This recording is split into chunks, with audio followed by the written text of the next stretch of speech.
ininya dari supaya kebanyakan lihat ini. Hah? Ininya. Ada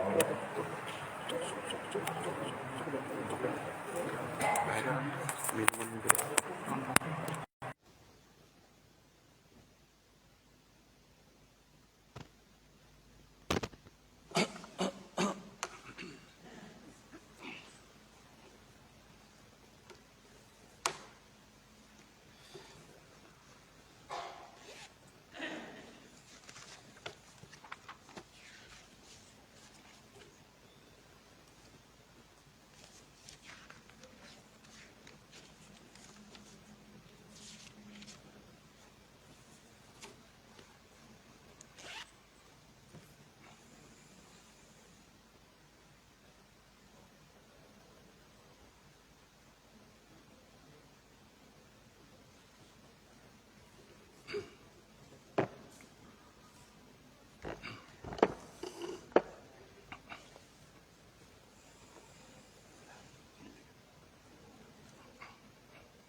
Astaghfirullahalazim, astaghfirullahalazim, astaghfirullahalazim alladzi la ilaha illa huwal hayyul qayyum wa atubu ilaih. Asyhadu an la ilaha illallah wa asyhadu anna Muhammadar Rasulullah. La haula wa la quwwata illa billahil aliyyil azim. Ila hadratin Nabi Muhammad Mustafa Rasulillah sallallahu alaihi wasallam liqabuli hajatina wa anna Allah yunawwiru qulubana wa qawaribana ma'at tuqa wal huda wal afaf wal mauti ala dinil islam wal iman bila mihnati wal imtihan bihaqqi sayyidi waladi adnan wa likulli niyatin salihah wa ila hadratin nabi sallallahu alaihi wa alihi wasallam al-fatihah. A'udzu billahi minasyaitonir rajim. Bismillahirrahmanirrahim. Alhamdulillahi rabbil alamin arrahmanir rahim maliki yaumiddin iyyaka na'budu wa iyyaka nasta'in. Ihdinas siratal mustaqim siratal ladzina an'amta 'alaihim ghairil maghdubi 'alaihim waladdallin. Amin. Bismillahirrahmanirrahim. Assalamualaikum warahmatullahi wabarakatuh. Alhamdulillahi musyarrifil ayami wasyuhuri ba'dihha 'ala ba'din wa musarrifil ahkami bil abrari wan naqzi wa mawqizil qulubil ghafilati bit tadhkiri wal wa'dhi. Asyhadu an la ilaha illallah wahdahu la syarikalah fi rububiyyatihi wa ilahiyatihi wa sifati kamalihi syahadatan arju biha an najata min syaidi yaumil faz'i wa ahwalihi. Wa asyhadu anna sayyidana Muhammadan abduhu wa rasuluh alladzi an'amallahu ala jami'i ahlil ardi bi ba'thih. Qala Allah ta'ala fi kitabihil karim, bismillahirrahmanirrahim, alladzina amanu wa tatma'innu qulubuhum bi dzikrillah. Ala bi dzikrillahi tatma'innul qulub. Wa qala an-nabiy sallallahu alaihi wasallam, umirtu an asjuda ala sab'ati a'zumin ala al-jabhati wa asyara biyadihi ila anfihi wal kaffaini wal rukbataini wa atrafil qadamaini muttafaqun alaih.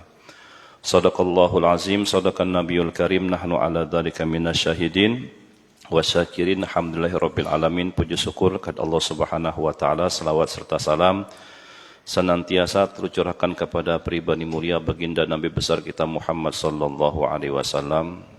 Pertama yang saya hormati Ketua Masjid Al-Fattah beserta para jajarannya, para asatid, para alim ulama, para habaib, tokoh agama, tokoh masyarakat, jamaah salat maghrib, dan insya Allah Masjid Al-Fattah yang dimuliakan oleh Allah Subhanahu wa taala. Sebelum saya mau menyampaikan ceramah, tadi di sini ada sebenarnya titipan pertanyaan dari jemaah. Ini 4 pertanyaan. Karena kalau dikupas ini satu persatu kayaknya butuh waktu. Jadi kita mungkin lebih konsentrasi tentang masalah jawaban dari pertanyaan para jemaah. tentang salah satunya masalah ibadah sholat. Jadi yang pertama ini bertanya, langsung saja Pak ya, kita langsung kupas pertanyaan, menjawab dari beberapa pertanyaan. Ini izin tanya Ustadz, kalau ada orang yang baru insaf, taubatlah katakanlah, taubat insaf atas dosa yang pernah dia lakukan selama masih hidupnya, baik sengaja maupun tidak, ya, terang-terangan maupun diam-diam, itu apa saja yang harus dilakukan? Saya teringat dengan sebuah kitab, namanya kitab Riyadhus Shalihin. Kitab ini pernah kami pelajari semasa kami di Pondok Pesantren Al-Falah, yang mengajar almarhum Ustadz Arsuni. Kadang kitab itu pula juga diajarkan oleh almarhum Abah Sekumpul. Waktu kami masih di pesantren itu setiap hari Rabu kami belajar kitab Riyadhus Shalihin. Kalau hari Kamis kitab Ihya Ulumuddin. Di situ ada disebutkan tentang masalah bab taubat. Jadi bab taubat itu mengatakan at-taubatu wajibatun min kulli dzambin. Jadi taubat itu adalah sebuah kewajiban bagi setiap orang atas dosa yang pernah dilakukan. Tapi taubat ini dikatakan taubatan nasuha ada 4 syaratnya. Ya dikatakan taubatnya diterima itu ada punya syarat. Sama kalau orang pergi haji, orang sholat, orang puasa, orang bertakwa itu ada punya ciri-cirinya. Jadi ciri-ciri orang yang bertakwa itu tidak terlihat dari atribut yang dikenakan. Bukan dari pakaian kebesaran kiai, kemudian dari bulang, atau maaf ya, atau misalnya dari pakaian takwa, tidak seperti itu. Jadi takwa itu terlihat dari perilaku seseorang dan tutur katanya. Bagaimana dia bersikap dengan baik, kemudian amal ibadahnya semakin hari semakin berkembang apa tidak, itu ciri-ciri amal ibadah orang itu diterima oleh Allah. Sama dengan haji mabrur, dikatakan haji mabrur itu ketika dia pulang dari melaksanakan ibadah haji, dia pulang ke kampungnya itu perilaku dan tabiatnya menjadi semakin baik. Begitu juga tentang masalah taubat. Jadi taubat ini kita tidak hanya cukup hanya mengucapkan istighfar. Jadi sempat pas ulun khutbah Jumat tadi kan nyinggung tentang masalah taubat. Jadi seorang kekasih Allah yang bernama Rabi'atul Adawiyah sungguh sangat disayangkan dan memalukan ketika seseorang mengaku dirinya sebagai pentaubat, orang yang taubat atas dosa yang pernah dilakukan, tapi dia masih gemar melakukan dosa-dosa tersebut. Baca istighfar, astagfirullahalazim, astagfirullahalazim, astagfirullahalazim. Tapi masih juga melakukan dosa-dosanya. Jadi tidak cukup hanya istighfar. Jadi baca macam banyak kita membaca memohonkan ampunan terhadap Allah itu banyak. Salah satunya kayak tadi antara azan dengan iqomah. Pian kan tadi kan sama-sama kita mendengarkan dari si muazzin. Itu ada doa yang dipanjatkan antara azan dengan iqomah dan itu doa tidak pernah ditolak. Jadi ada tempat-tempat dan waktu pada saat kita memunajah terhadap Allah itu doa pasti dikabulkan. Namun tempat ini butuh waktu. Kita butuh finansial, materi yang agar bisa kita sampai ke sana. Hijr Ismail, Sumur Zamzam, Raudhah, itu tempat-tempat mustajab. Tapi kalau kita tidak bisa mengejar tempat-tempat mustajab itu, hanya waktu yang bisa kita kejar. Innallaha la yukhliful mi'ad, Pak. Allah itu tidak pernah menyalahi janjinya. Kalau pian pinta pasti dikabulkan. Jadi doa itu dikabulkan saat itu juga ketika dia bermunajah terhadap Allah, dikabulkan saat hari itu juga ada. Ada doa itu tuh ditakhirkan, dilambat-lambatkan tapi dikabulkan. Ada juga orang itu berdoa enggak dikabulkan, tapi diganti yang lebih baik daripada yang dia pinta. Tuhan itu enggak pernah menyalahi janji-janjinya. Nah, ketika seseorang bertobat terhadap Allah, itu tidak cukup kita hanya mengucapkan istighfar. Ya. Jadi boleh kita membaca kayak tadi, astagfirullahalazim min kulli dzambin azim, la yaghfiru dzunuba illa rabbul alamin. Yang dibaca itu salah satu 10 adab saat kita mendengar azan. Jadi salah satu di antara 10 adab orang ketika mendengar azan usai azan itu kita disunnahkan untuk bermunajah terhadap Allah dan kita membaca istighfar. Astagfirullahalazim, boleh. Astagfirullahalazim min kulli dzambin azim, boleh. Salat taubat, boleh. Allahumma anta rabbi la ilaha illa anta khalaqtani wa ana abduka wa ana ala adika wa wa'dika mastata'tu sampai dengan selesai. Itu sayyidul istighfar. Doa yang paling bagus dipanjatkan. Jadi kami waktu di pesantren Al-Falah, setiap malam Jumat, kami sama-sama serentak melaksanakan sholat sunnah taubat sebelum melaksanakan sholat hajat. Jadi sangat disayangkan kalau kita tidak pernah melaksanakan sholat taubat. Boleh secara berjamaah, boleh. Mandiri, boleh. Jadi pada saat sujud terakhir, biar panjatkan terhadap Tuhan apa yang kalian pinta. Silahkan. Jadi satu, istighfar, taubat terhadap Allah.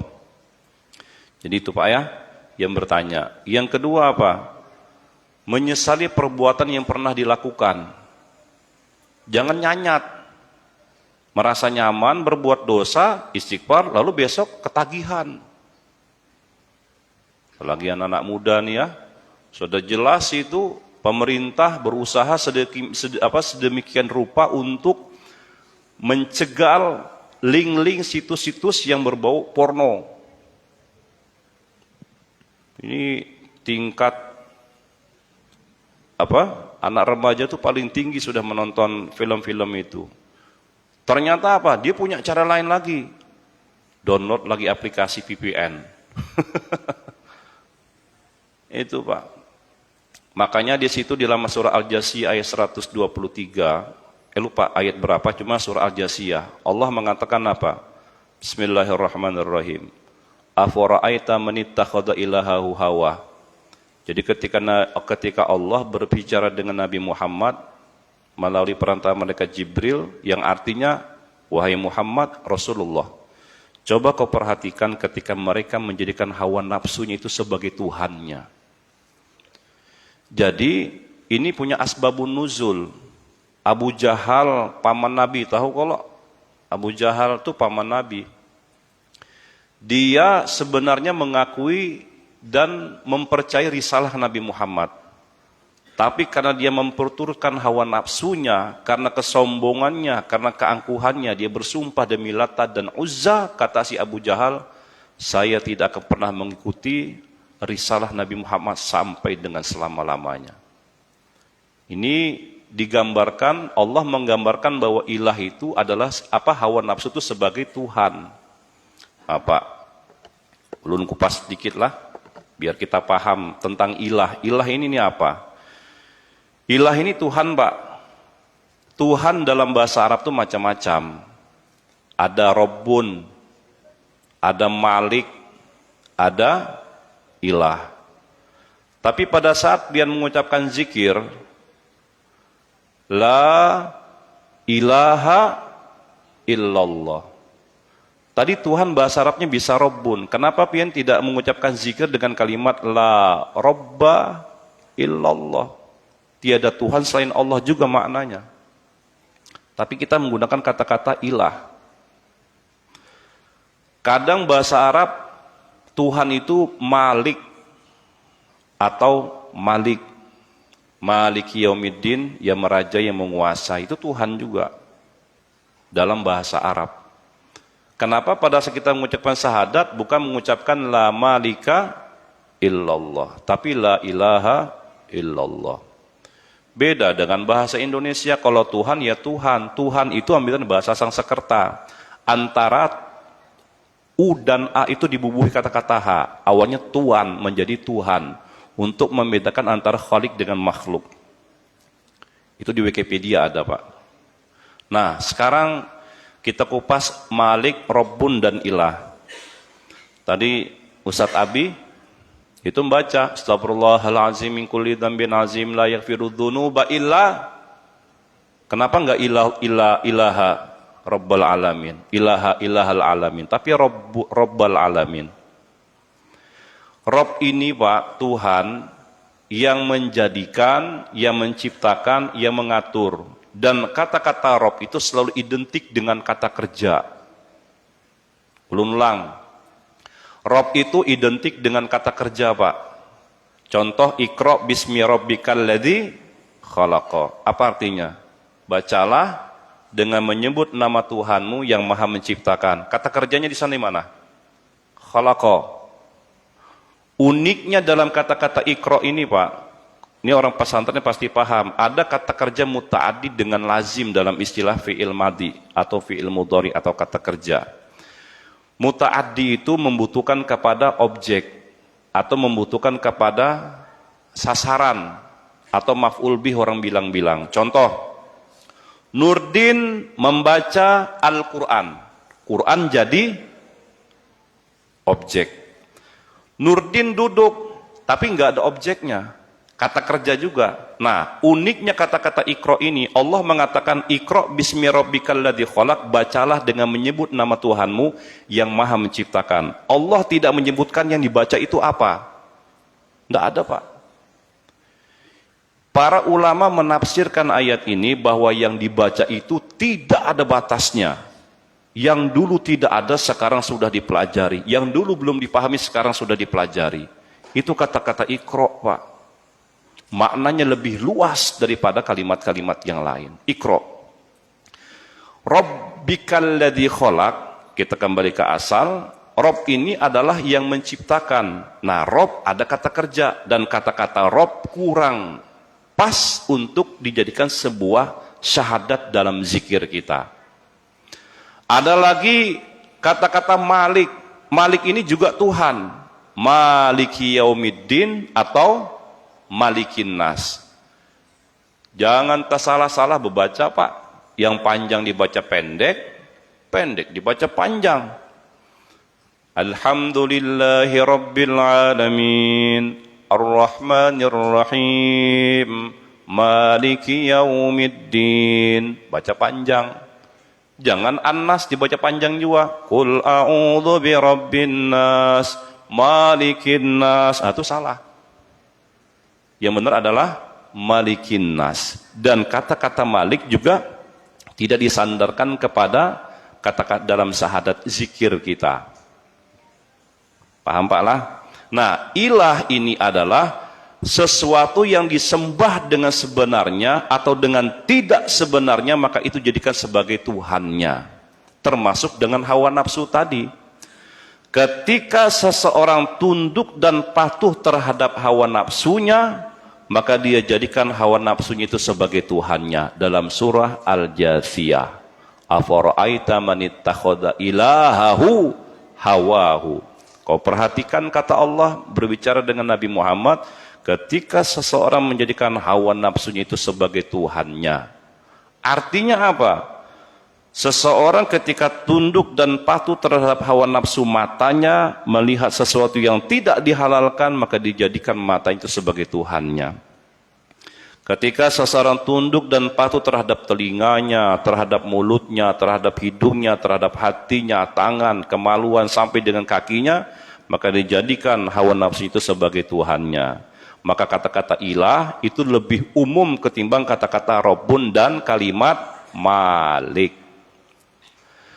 Baik Bapak Ibu rahmati Allah Subhanahu wa taala, perintah zikir itu ada. Perintah zikir itu dituangkan dalam Al-Qur'an surah surah Al-Nisa ada. Contoh, ya ayyuhalladzina amanu dzkurullaha dzikran katsira. Perintah zikir ada, Pak. Ada perintah zikir. Yang kedua, fa idza qadaitumus sholata fadhkurullaha qiyaman wa qu'udan wa ala junubikum. Kalau kau setelah selesai salat, sebut nama Tuhan. Ingat Allah, sebut Allah baik dalam keadaan berdiri, duduk maupun berbaring. Ini yang menjadi dasar hukum. Sebahagian kawan-kawan kita ada yang setelah sholat, zikirnya atau wiridnya masing-masing. Diperbolehkan. Namun kebiasaan kita di Indonesia, ada sebuah hadis yang melatar belakangi tentang masalah wirid boleh dibaca secara berjemaah. Hadisnya yang inna lillahi malaikatan yatufuna fit turuq yaltamisuna ala dzikri fa idza wajadu qauman yadhkuruna Allah ta'ala halum ila hajatikum sampai dengan kalimat yusabbihunaka wa yukabbirunaka wa yahmadunaka. Hadis ini diterangkan oleh Syekh Nuruddin Marbu, orang Amuntai. Sidin tinggalnya sekarang di Malaysia. Sidin memahami ayat ini, bukan ayat, apa? Hadis. Hadis ini yang memperbolehkan orang itu membaca wirid secara berjamaah. Alasannya apa? Di situ yusabbihunaka wa yukabbirunaka wa yahmadunaka wa yumajjidunaka. Fi'il apa tuh Ustaz? Fi'il mudhari. Mufrad atau jamak? Jamak. Jamak apa? Mudzakkar salim ya. Nah, secara tidak langsung hadis inilah yang melatar belakangi boleh orang membaca wirid secara berjamaah ya, dengan kalimat yang sama, dengan bacaan yang sama, dan alasan itulah kita diperbolehkan membaca wirid secara berjamaah. Jadi gini Pak, ulun ini terkadang berkisah dikit lah, gak apa-apa. Ulun kan pernah kuliah Pak di Mesir, di Kairo. Terkadang seringkali disematkan orang-orang yang kuliah ke luar negeri itu tuh orang yang berpahamkan Wahabi. Seringkali Pak. Bahkan ketika ulun pas pergi haji tahun 2005, saya pernah ditanya sama orang Arab. Dia tanya sama saya, darastal aqidah fi biladi. Artinya, kamu pernah nggak belajar akidah? Pernah nggak belajar akidah, ketuhanan, teologi di negaramu? Saya bilang, darastu aqidati fi biladi. Ya, darastu aqidah fi biladi. Saya pernah belajar akidah, saya bilang. Kif katanya. Saya ceritakan yang fallahu mawjudun qadimun baqi mukhallifu lil khalqi bil itlaqi wa qaimun ghani wa wahidu sampai dengan seterusnya. Yang sifat 20 itu loh Pak, wujud, qidam, baqa itu maksudnya itu. Ujarnya apa? Hadhihi aqidatu asy'ariyah la yajuz. Bukrah ya musabati ba'd al-asr nuqabil. Ini akidah Asy'ariyah itu enggak benar. Besok setelah asar kita ketemu di masjid. Saya paham Pak, orang-orang seperti ini biasanya kalau belajar masalah akidah itu tuh yang memahami ayat-ayat mutasyabihat itu dengan secara tekstual. Tuhan diisi wajah, Tuhan diisi tangan, Tuhan duduk bersemayam di atas aras. Tuhan macam-macam lah. Jadi kalau kayak gitu ya silahkan menurut pendapat Sidin, tapi tidak untuk saya. Makanya waktu pada tahun 2005 itu waktu saya pernah mengambil Thariqah Samaniyah dengan Abah sekumpul, di situ kan Thariqah Samaniyah ada kata-kata hu, ada kalau hu. Awalnya lu kada paham apa hu nih, hu mululu kah apa hu nih, belum paham kita. Nah, di situ ada sebuah hadis yang mengatakan afdalu ma qultu ana wan nabiyuna min qabli la ilaha illallah wahdah. Afdalu dzikri la ilaha illallah wa afdalu du'a alhamdulillah. Seafdal dzikir itu dengan kalimat la ilaha illallah dan seafdal doa itu dengan kalimat alhamdulillah. Ulama sekarang ini itu menerjemahkan tentang hadis ini berbagai macam ragam zikirnya. Ada yang zikirnya itu tuh dengan la ilaha illallah sesuai dengan hadis Rasulullah. Ada orang zikir menyebut nama Allah tuh pingin lebih cepat dari itu, tapi biar dapat banyak. Allah, Allah, Allah, paham pian berataan. Ada juga orang yang lebih ingin cepat lagi, biar dapat banyak lagi zikirnya. Apa zikirnya? La, ada. Dari mana kalimatnya? La ilaha illallah wahdahu la syarika lahu. Jadi bacalah. Jadi hu itu dari mana? Hu ini Pak bukan singkatan. Bukan singkatan hu itu. Yang bisa disingkat itu hanya kalimat. Kalau nama enggak boleh disingkat. Hu itu tuh a'raful ma'arif. Itu bahkan a'raful ma'arif itu tuh wallah. Jadi lebih ma'rifatnya isim ma'rifat itu tuh adalah ad-dhamir. Bahkan apabila dhamir itu kembali kepada Allah Subhanahu wa taala. Nah, jadi contoh kayak hu tadi.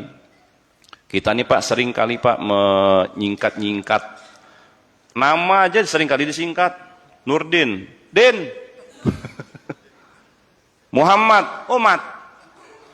Mohon kita di Arab jarang Pak. Muhammad itu dipanggil secara lengkap. Ya Muhammad, ya Nuraddin. Tapi kalau kalimat lain, sok monggo silahkan disingkat. Misalnya apa? Takbir, Allahu Akbar. Singkatan takbir itu dari Allahu Akbar. Tasbih apa? Subhanallah. Tahmid, Alhamdulillah. Basmalah, Bismillah. Apalagi? Beda dengan askum. Mun askum itu orang kita Assalamualaikum ya. Kadang-kadang kita tuh menyingkat sampai bukan askum aja. Namu kromo orang tuh nah. Assalamualaikum. Seharusnya ucapkan dengan cara lengkap Pak. Assalamualaikum. Assalamualaikum bukan Waalaikum. Ada paham orang Arab kayak itu tuh. Ulun pernah Pak pas di Sudan jalan sama kawan yang datang dari Indonesia. Dia baru mau kuliah ke sana. Jadi ada anak-anak remaja tuh duduk di pinggir jalan. Orang Arab. Kawan saya ini ngucapin salam sama anak-anak remaja tadi. Assalamualaikum. Panjang. Kada paham bubuhannya. Assalamualaikum. Tidak paham. Dahulu bujurkan. Assalamualaikum. Waalaikumsalam. Anyar paham bubuhannya. Jadi ucapkan salam itu dengan cara yang benar. Sama dengan salawat. Allahumma salli ala Sayyidina Muhammad. Jawab yang baik. Sallallahu alaihi. Atau Allahumma salli wa sallim alaihi. Sunnah. Jangan Allahumma salli ala Sayyidina Muhammad. Yang penting rame. Jangan kayak gitu Pak. Nah, jadi kalau hu itu bukan singkatan. Dari mana? Surah At-Taubah. Jadi surah Taubah itu yang terakhir tuh nah. Biasanya kan dibaca untuk orang baca maulid kalau yang laqad ja'akum rasulun min anfusikum azizun 'alaihi ma 'anittum harisun 'alaikum bil mu'minina raufur rahim. Kalimat ini Pak setelah ini. Wa in tawallaw faqul hasbiyallahu la ilaha illa hu. Itu dijadikan zikir. Bukan singkatan. Wa in tawallaw faqul hasbiyallahu la ilaha illa hu alaihi tawakkaltu wa huwa rabbul arsyil azim. Lalu kata-kata hu itu Pak dijadikan zikir. Boleh.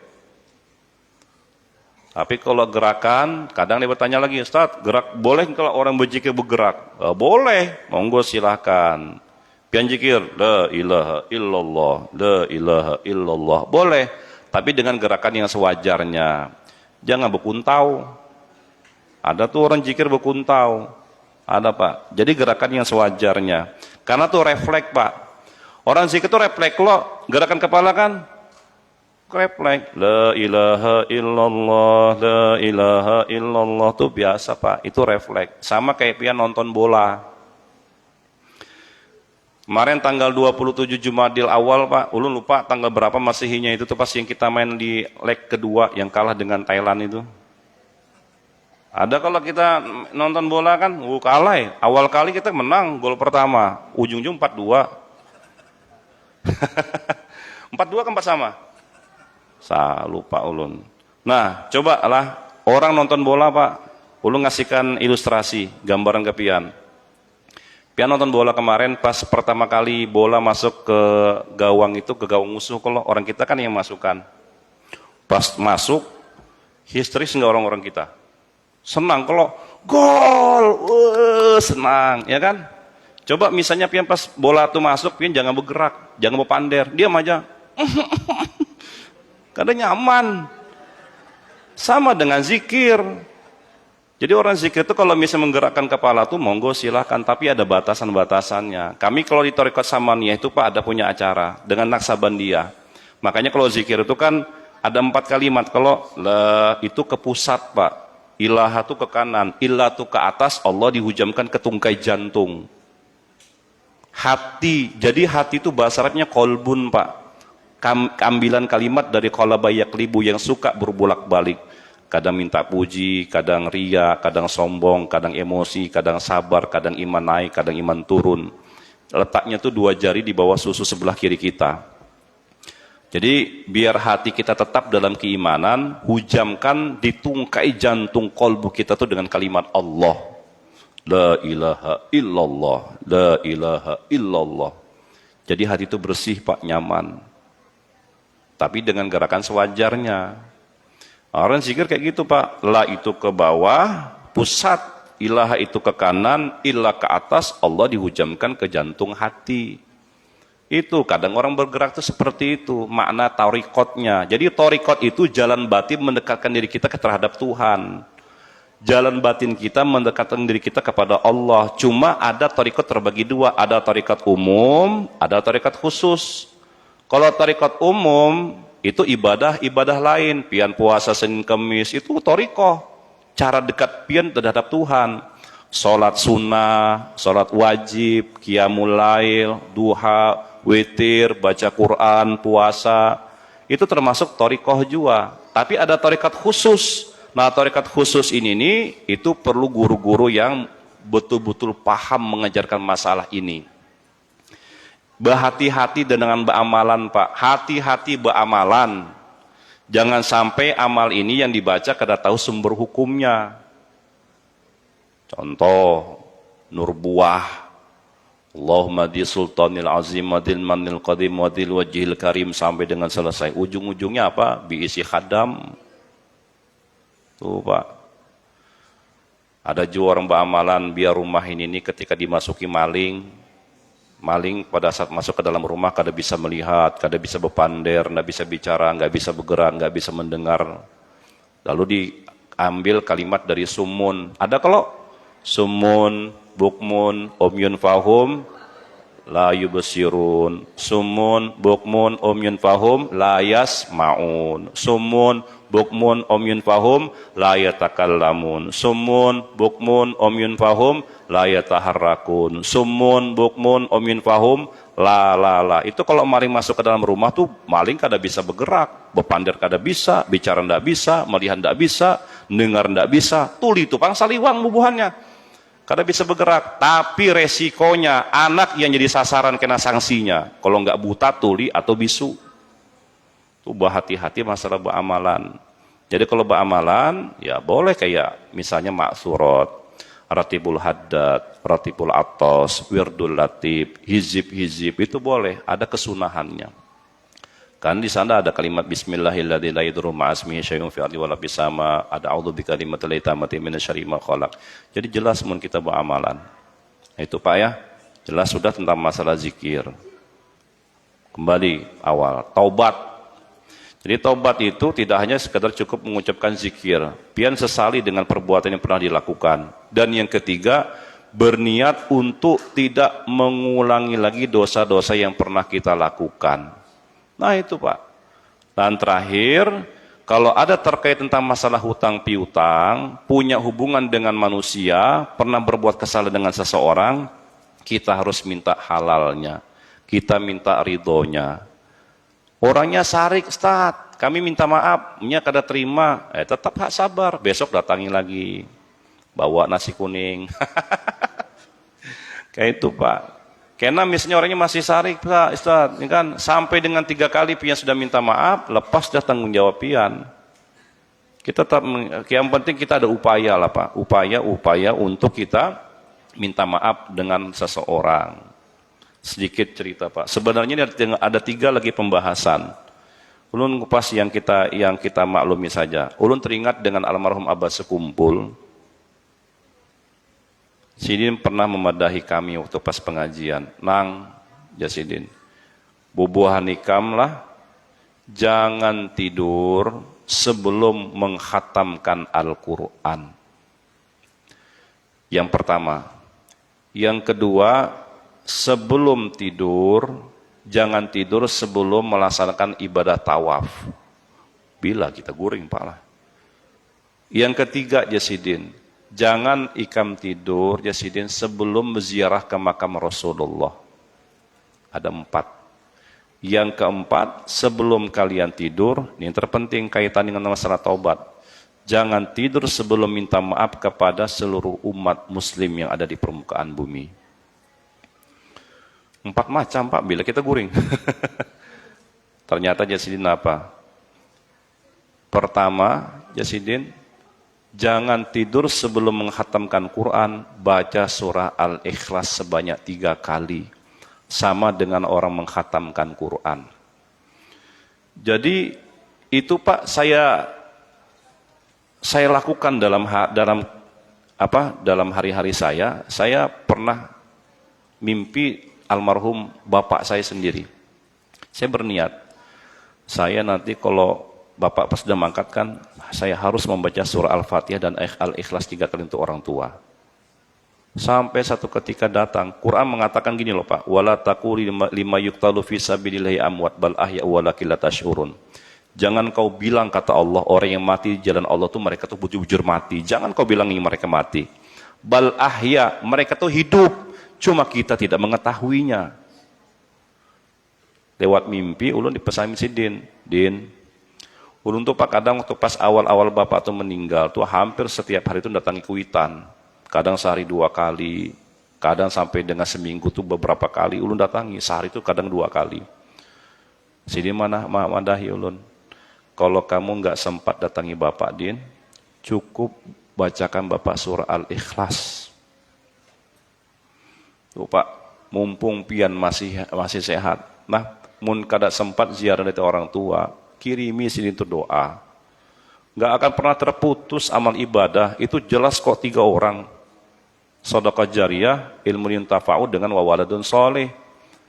Jadi tidak mesti harus menunggu 3 hari, 7 hari, 14 hari, 25, 40, 100, 1000, mengharus setiap tahun. Kada perlu Pak. Bahkan kalau pian misalnya mau setiap hari pun juga diperbolehkan. Bahkan lebih bagus itu doa untuk orang tua. Nah itulah terkait tentang masalah taubat tadi. Pak lah, mudah-mudahan Allah Subhanahu wa taala memberikan kekuatan kepada kita semua, ya, diberikan kita ketabahan, umur yang panjang untuk ibadah, dan insya Allah kita meninggal dalam keadaan husnul khatimah. Amin ya rabbal alamin. Jadi sudah satu jelas ulun jelaskan tentang masalah apa tadi? Masalah taubat. Ada yang bertanya? Ada orang yang hadir lah? Mudah-mudahan hadir tadi. Oh nggih. Nah itu Pak, jadi keuntungannya di situ kita Pak lah, sama dengan kita saat mengucapkan zikir. Nih pesan buat kita berataan. Zikir ini nih Pak, Bu, zikir itu kalimat yang mudah diucapkan ketika seorang menghadapi sakaratul maut. Abah ulun pada saat menghadapi sakaratul maut yang diucapkannya la haula wala quwata illa billah. La haula wala quwata illa billah. Ulun besikit telinga sidin. La ilaha illallah. Ingat, kalau orang sudah sakaratul maut, itu paling susah sudah mengucapkan kalimat-kalimat Allah. Harus perlu dibimbing. Bimbingnya jangan kecepatan. La ilaha illallah, la ilaha illallah. Bingung sih Din. Karena kalau sudah mengucapkan la ilaha illallah sekali, jangan dipaksa lagi. Itu udah terakhir ucapan sidin. Ingat Pak lah, kalau orang sudah mengucapkan zikir la ilaha illallah, cukup, jangan dipaksa. Pasrahkan itu antara hubungan beliau itu dengan sakaratul mautnya aja lagi. Karena kalimat la ilaha illallah itu Pak kalimat yang paling mudah diucapkan. Karena tidak menggerakkan bibir atas dan bibir bawah pian. Kalau pian mengucapkan la ilaha illallah, gerak nggak bibir kita? Enggak Pak. La ilaha illallah. Enggak bergerak bibir kita. Lain Coca-Cola. Coca-Cola sama juga kalau Coca-Cola kada bergerak bibir atas. Ngalih-ngalih. Tapi kalimat la ilaha illallah ini Pak, itu kalimat yang paling mudah sudah kita ucapkan saat menghadapi sakratul maut tadi. Ya. Oke, makanya dalam doa arwah, bukan dalam doa haul, Itu seringkali dibaca Allahumma ja'al akhir kalamina minad dunya indantihai ajalina qaula la ilaha illallah. Artinya apa Pak? Ya Allah, jadikanlah akhir kalam kami, akhir ucapan kami ketika menghadapi sakaratul maut, di ujung kematian kami, mampukanlah kami mengucapkan dengan kalimat la ilaha illallah. Baik, yang pertama sudah selesai. Yang kedua, Ustadz, tolong jelaskan anggota 7 yang wajib kita perhatikan di waktu kita sholat. Anggota 7. Pian sujud, ya. Apa-apa saja yang harus kita letakkan di mana? Di tempat pesujudan kita. Apa-apa yang diletakkan. Di sini jelas hadisnya dari Ibnu Abbas mengatakan umirtu an asjuda ala sab'ati a'zumin. Rasulullah mengatakan aku diperintahkan, kata Rasulullah, saat aku sujud untuk meletakkan 7 anggota tulang. Apa 7 anggota tulang ini Pak? Pertama, adal jabahati. Jabahah ini dalam istilah bahasa Arab bisa jabahah, bisa jabaini. Jabahah itu bisa dahi, bisa kening. Satu Pak, jadi dahi atau kening yang harus pian letakkan ke tempat sujud pian. Yang kedua apa? Wa asyara biyadihi ala anfihi. Rasulullah itu memberikan isyarat dan menunjuk, bukan hanya sekedar meletakkan kening, tapi menunjuk juga batang hidung itu harus dikenakan ke tempat sujud kita. Hadisnya jelas Pak lah.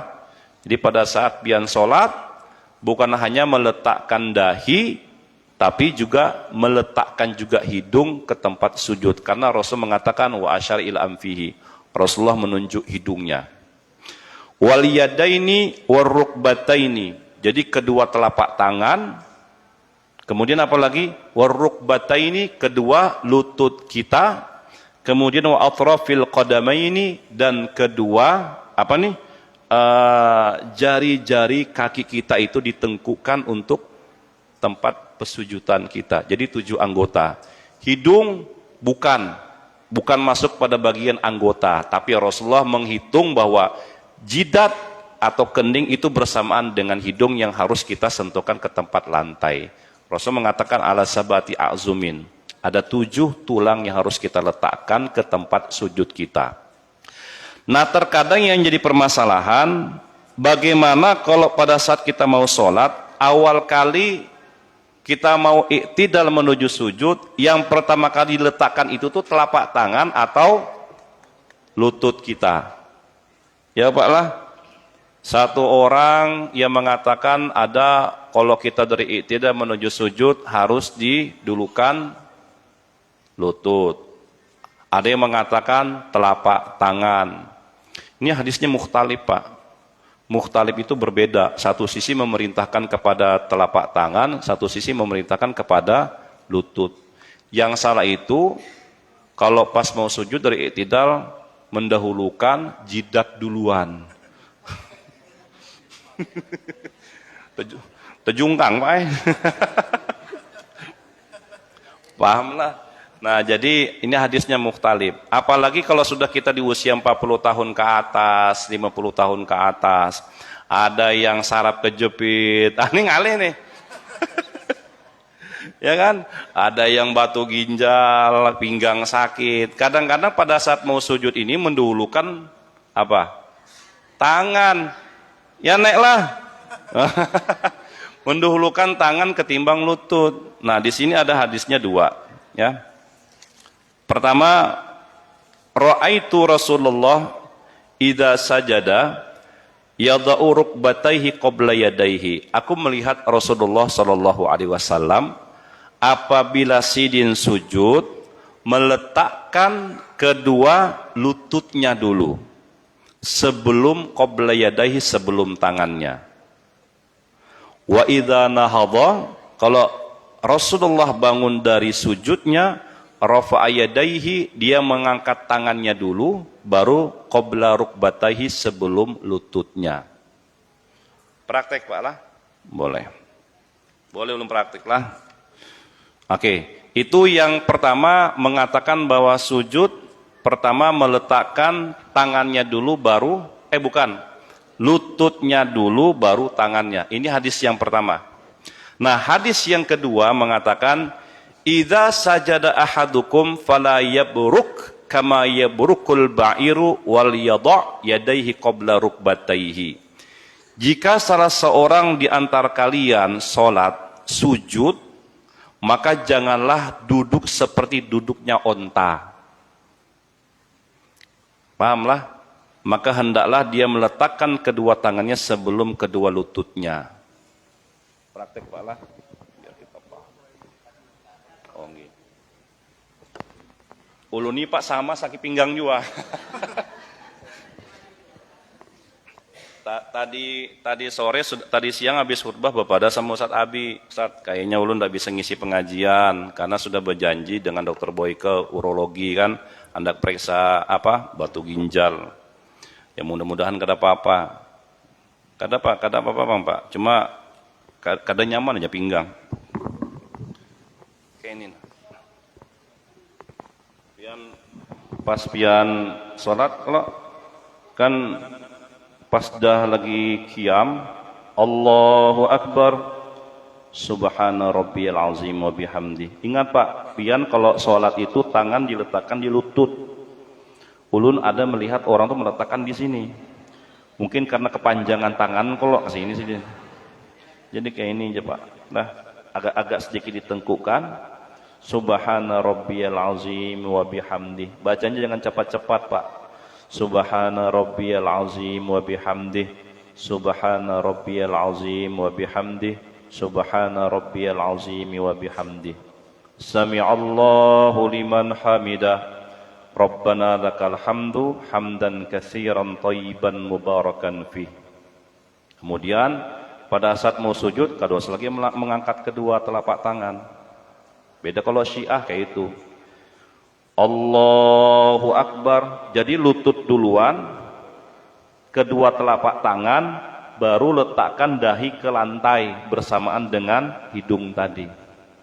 Itu hadis yang pertama. Nah, hadis yang kedua ini sangat mendukung bagi orang yang saraf kejepit. Anggih 50 tahun ke atas. Ulun kada 50 tahun Pak, kadang-kadang gitu juga masih. Dasami Allahu liman hamidah, Rabbana lakal hamdu, Allahu Akbar. Nah, itu boleh. Asal jangan Allahu Akbar. Nah, itu Pak. Jadi ada dua hadis yang memperbolehkan. Jadi satu sisi pertama meletakkan lutut dulu, Allahu Akbar, kemudian telapak tangan, baru jidat kita. Itu hadis yang pertama.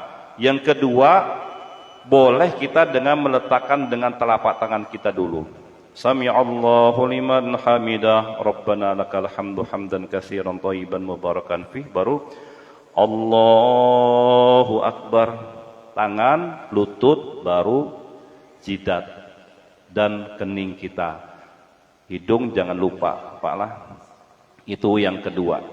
Yang ketiga, yang salah langsung kepala berduhulu. Itu. Baik, Bapak Ibu yang dirahmati Allah Subhanahu wa taala, jadi sudah jelas tentang masalah tata cara kita sujud ya. Kemudian dari i'tidal menuju sujud itu terdapat dua hadis yang memperbolehkan, tinggal kita dapat menyesuaikan. Hanya saja hadis yang mengatakan meletakkan lutut, tangan, baru jidat atau kening, itu adalah hadis-hadis yang sahih. Nah, terkait yang saya sampaikan tadi, itu dari hadis Abu Hurairah yang mengatakan apabila kalian sujud, maka janganlah duduk seperti duduknya unta ini. Itu hadisnya hadis yang dhaif. Namun hadis tersebut masih masih bisa dipergunakan. Apalagi bagi orang-orang yang dalam keadaan susah menghadapi sholat yang seperti biasanya. Baik, mungkin itu yang bisa saya sampaikan dalam pertemuan yang sangat singkat ini. Nggih, monggo silakan.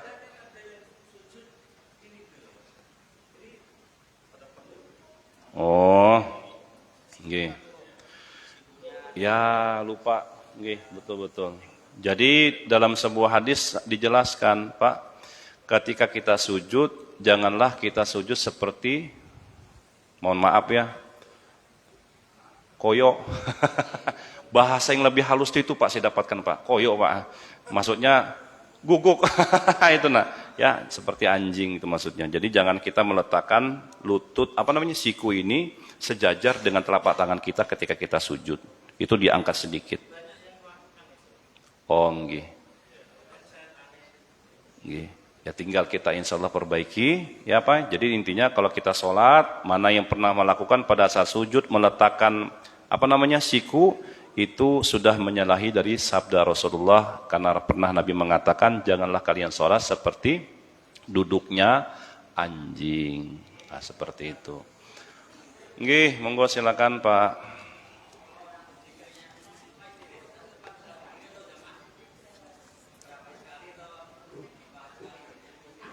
Istighosah itu Pak macam-macam dibaca Pak ya. Istighosah itu tuh macam-macam. Jadi zikirnya boleh macam-macam Pak dibaca. Zikir dengan kalimat la ilaha illallah. Yang penting istighfar di sana. Astagfirullahalazim. Baca salat taubat sama-sama di sana boleh Pak. Jadi ketentuan yang secara mutlak ya, adakah anjuran maksudnya ketetapan itu tidak ada. Dan kebanyakan istighosah itu pendapat ulama dan itu diperbolehkan. Gitu Pak. Semoga bermanfaat. Sendirian boleh Pak, cuma kada rame. Gitu. Karena Pak ini Pak, orang ini kalau sholat, ulun kisah sedikit lah, ini sudah waktunya, dikit aja lagi. Pian sholat, kenapa Rasul mengatakan orang sholat berjamaah itu 27 derajat ketimbang orang yang sholat sendirian? Karena kalau semakin banyak orang itu tuh berjamaah sholat, itu menambal Pak, di mana kita tuh yang tidak sempurna sholat kita. Ada orang takbir, Allahu Akbar, dia enggak khusyuk, yang lain khusyuk, dan yang khusyuk itu menambal bagi orang yang tidak khusyuk. Ada yang ketika orang itu tuh misalnya sujud, atau i'tidal, di antaranya ada yang khusyuk, dan satu ada yang khusyuk, maka yang khusyuk itu menambal bagi orang-orang yang belum khusyuk. Itu keutamaannya bagi orang yang sholat berjamaah. Sama dengan ketika kita tuh berzikir. Istighosah. Maka ketika kita istighosah secara bersama-sama itu menghadirkan memancing Pak, memantik itu kedatangan malaikat. Karena Rasulullah mengatakan innalillahi malaikatan yatufuna fi turuq yaltamisuna ahla dzikri. Allah tuh mempunyai beberapa malaikat yang mereka tuh mengitari jalan-jalan di permukaan bumi. Fa idza wajadu qauman yadhkurunallaha, apabila mereka tersebut menemui sebuah kaum yang mereka tuh berzikir, ya, mereka mengatakan patanadaw halum ila hajatikum, pintalah panjatlah terhadap Allah Subhanahu wa taala. Lalu pada singkat kisah hadis ini Allah bertanya kepada malaikat, "Min aina ji'tum?" Kalian dari mana? Padahal Allah tahu. "Ji'na min ibadik," kami barusan ya Allah mendatangi hambamu yang mereka yusabbihunaka wa yukabbirunaka wa yahmadunaka, yang mereka bertasbih, mereka mentahmidmu, mereka mengagungkan namamu. Nah itu Pak salah satu dengan cara kita berzikir bersama-sama memantik dan menjadi perhatian malaikat bahwa kita termasuk doa-doa yang dijabah oleh Allah Subhanahu wa taala nantinya. Gitu Pak ya. Nggih, monggo. Mohon maaf jika ada kekurangan dan kehilapan dalam penuturan ceramah ini. Kita akhiri dengan kalimat hamdalah dan doa kafaratul majlis. Alhamdulillahirabbil alamin. Subhanakallahumma wa bihamdika asyhadu an la ilaha illa anta astaghfiruka wa atubu ilaik. Al-Fatihah. A'udzubillahi minasyaitonir rajim. Bismillahirrahmanirrahim. Alhamdulillahirabbil alamin arrahmanir rahim maliki yaumiddin iyyaka na'budu wa iyyaka nasta'in. Ihdinas siratal mustaqim siratal ladzina an'amta 'alaihim ghairil maghdubi 'alaihim waladdallin. Amin. Amin. Bismillahirrahmanirrahim. Alhamdulillahirabbil alamin. Allahumma shalli ala Muhammad nabil ummi wa ala alihi wa sahbihi ajma'in. Allahumma zidna ilma warzuqna fahma wa wasi' fi rizqina wa barik lana fi ma razaqtana waj'alna mahbuban fi qulubi ibadik wa azizan fi uyunihim waj'alna wajihan fid dunya wal akhirah wa minal muqarrabin ya katsiran nawal wa ya hasanal fi al yaqaiman bila zawal يا مبدئا بلا مثال فلك الحمد والمنة والشرف على كل حال نجينا من الكفر والضلال ربنا آتنا في الدنيا حسنة وفي الآخرة حسنة وقنا عذاب النار بفضل سبحان ربك رب العزة عما يصفون وسلام على المرسلين والحمد لله رب العالمين تقبل الله منكم منا ومنكم تقبل يا كريم اللهم صل على سيدنا محمد اللهم صل وسلم عليه بسم الله الله أكبر الله أكبر